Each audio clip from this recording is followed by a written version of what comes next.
Hello folks, this is Steve AB4L. We're at the edge of Franklinville. There's nobody behind me, and this bridge is over the deep river. Now you saw we were just coming down. Now the deep river is on both sides of the bridge. Look to the right, look to the right. There's nobody behind me. You see where all those trees are over there? Well, they're rooted down at the river level. But as late as the 1950s, there used to be land over there that was level with the road and a bluff and a yard with a big mill owner's multi-story mansion right there to the right. But there's a big gully now down to the river because it got washed out. This was the way it is now.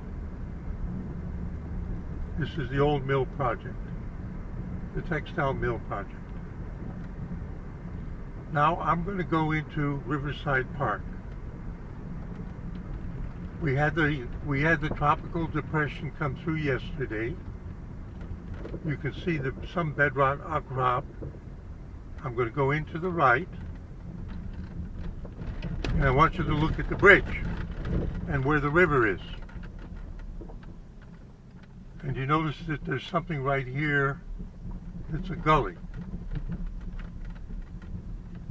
So the park is more or less a flat pan, but the other side, if you go over there, is a steep rise, because on the other side is bedrock, but this side, the bedrock is down under here at the level of where the bottom of the river is.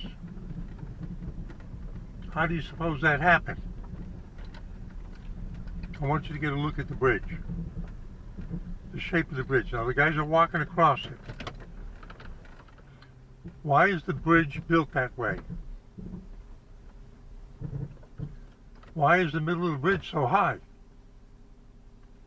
Would it be that when they built it, they wanted to be sure they could actually get across the river even when the water was that high? And that high is like 22 feet.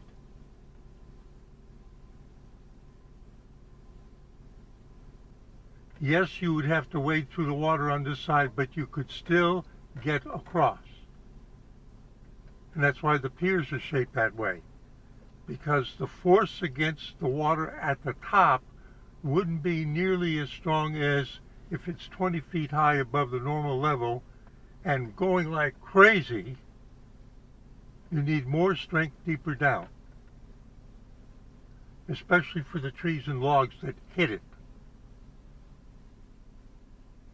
All right?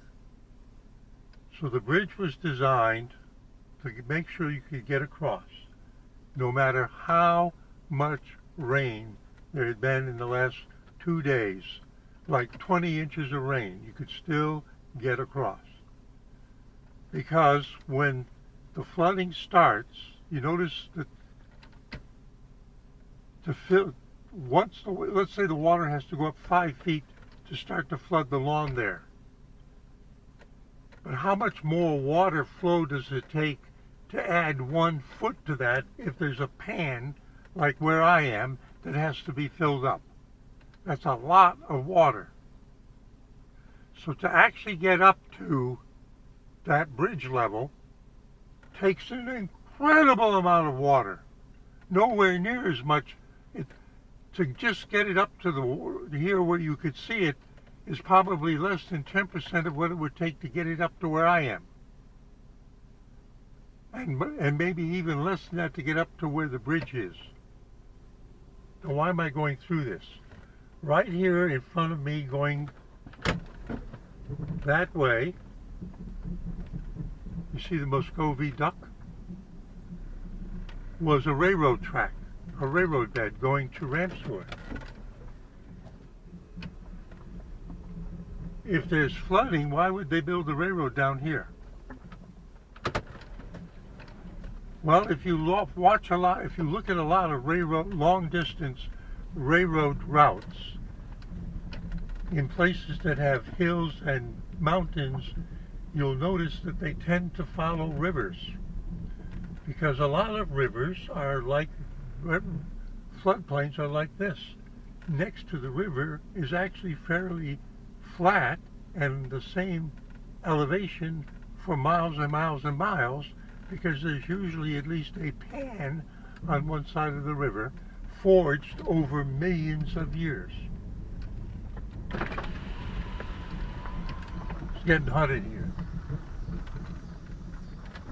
So the railroad came along here at this level.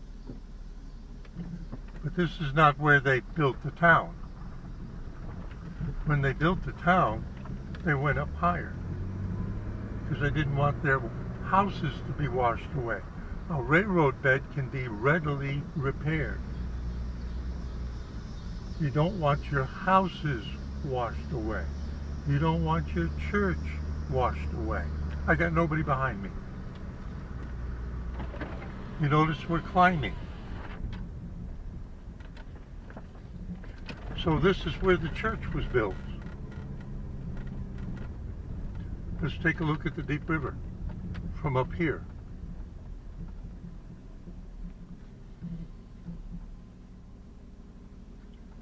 To fill up that and cover the railroad tracks, but to get all the way up here would take a tremendous amount of rain that wouldn't stop for 2 weeks.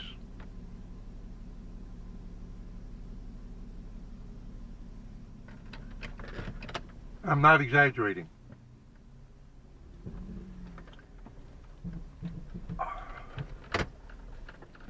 And in the old days, the people who built their houses up here on the promontory used to run their sewer lines down to the river, but that's not allowed anymore. So you see things like that were put in once the laws started to get stricter, and they had to intercept all those pipes going from up the hill, houses up the hill down to the river, intercept them. You can see another one over there. You may not be able to see it well. They had to intercept them and pump it to the water treatment plant.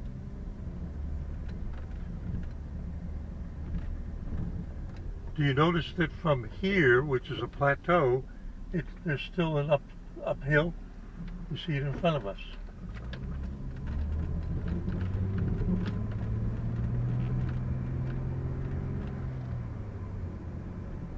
So this is a high spot, but then there's another low spot. Why would there be a low spot here?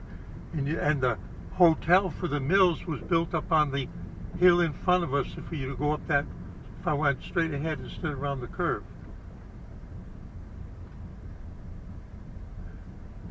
So this was a level, and then there was up the hill, and then you come down here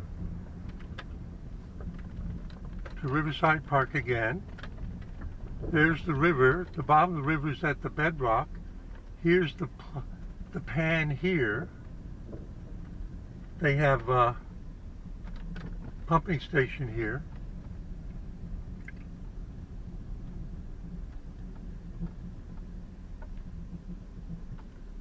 The other side is a steep rise and is soil covering, thinly covering the bedrock. And it rises about 30 feet. My theory on how it was formed in the deep river in the Piedmont is there was an earthquake, a huge one, and the bedrock split and fell. One face of it fell. This side fell lower and left a vertical face on the other side, and that formed how the deep river would eventually meander. And the bedrock on this side of the river, even when you go up the hill, is way down under the dirt from the eroded mountains small mountains that used to be in this area. Now, if we were to go down this road, which was the railroad bed, to the mill down there, if we went partway down there, you can't see it through all those trees. You see the trees to the right? Well, over there are the piers, stone and cement piers, piled stone piers of a bridge that went across the deep river a long time ago. First settlement. But how did they get across the deep river in Indian times and early settlement times before somebody built the bridge? What's the name of the road that now is where the railroad track is? It's called Island Ford Road. Island Ford Road. Fording a river means that it's shallow enough and stable enough in the bottom, not muddy but rocky, or graveled but not muddy, such that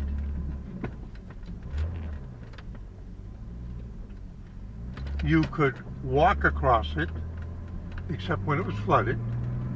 You could drive animals across it, you could drive horses across it, and in some places you could probably take a wagon across. Notice that this is, see the bedrock to the left? They had to cut through it. But you notice this is a natural level, and you see the gully here? That was a big wash running down to the river. Notice that we're climbing. Now to the right, there's nobody behind me. There's nobody behind me.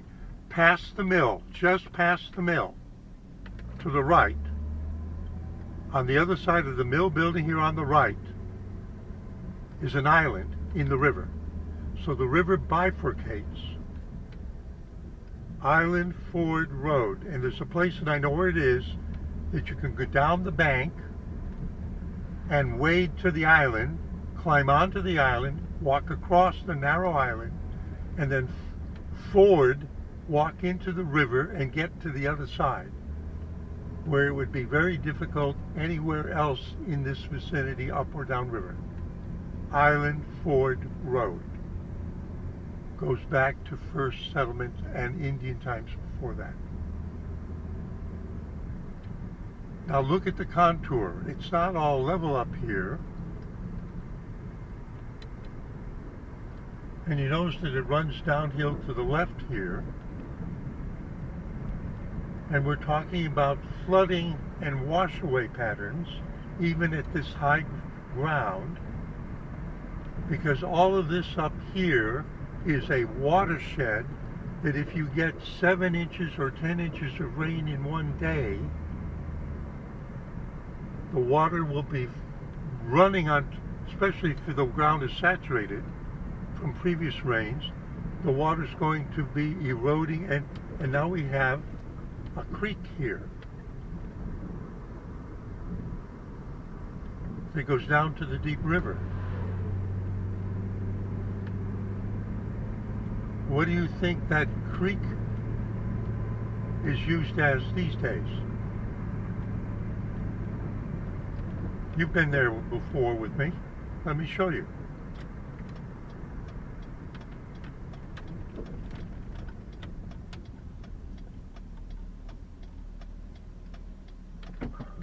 I'm just being courteous. Remember, we just passed a deep creek eroded into the surrounding ground. Ah, that's right. Monday and Tuesday, it's traditional around here that the recreational lakes are closed on Monday and Tuesday because they're open on Saturday and Sunday. And there's Ramseur Lake, which used to be a deep creek down at the bedrock. And by putting a dam up at the right spot, you fill it up and you have a lake and a water supply before it gets to the deep river. And it makes sense to do that if that creek, and were you to look on a map, were to run 2, 3, 4, 5 miles, and there's a lot of watershed on both sides of it, so that there's always water coming down the creek to maintain the lake, to maintain the reservoir, before it dumps into the deep river and goes to the Atlantic. Got it? You got to know your terrain, got to know your geology, got to know your vegetation, got to know your soil types to pick the right places to build your reservoirs or which double as recreational lakes.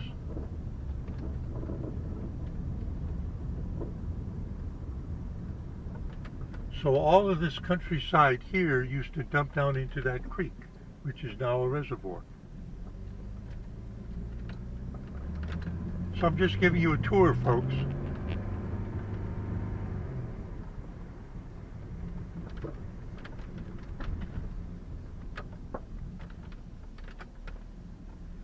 And I'm going to go shopping. So I'm going to continue to Ramseur. It's beautiful here, folks. The Piedmont of North Carolina is beautiful. Steve AB4L just running his mouth. Oh, wait a minute.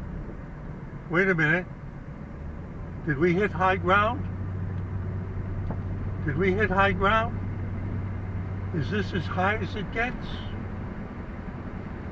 Is there something on the other side that got eroded out down to the bedrock and formed a creek that wanted also to end up in the deep river but nearer Ramseur? Oh, wait a minute, we're going downhill. We're going downhill out real fast. Look how fast we're going downhill. We're going downhill. Is there going to be a bridge? Is there, oh, what are they doing down here? Oh, they're, yes, folks, there's a creek right down here to the right and to the left. Yes, there is. Right there to the right and to the left. On its way to the deep river. Steve AB4L just running his mouth, loving the Piedmont. And this is in preparation for